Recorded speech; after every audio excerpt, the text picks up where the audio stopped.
ఇద్దరు కూడా. Hi friends, ఇప్పుడైతే మంచినీళ్ళకి వెళ్తున్నాం అనమాట. ఎండ అయితే మామూలుగా లేదు.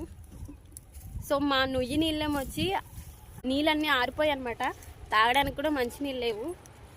ఇప్పుడు వచ్చేసి మా ఊరు కుండి దగ్గరికి అయితే వెళ్తున్నాము. ఎండాకాలం వస్తే మా పరిస్థితి ఇదనమాట. ఎండ అయితే చూడండి ఎలా కాస్తుందో. ఫ్రెండ్స్ కుండి అయితే ఇదనమాట. ఇప్పుడైతే నీళ్ళతో కడుక్కుంటాను. నీళ్ళు అయితే బాగా కూలింగ్ ఉందన్నమాట. నిజంగా బాగా వాటర్ అయితే ఫుల్ కూలింగ్ ఉంది.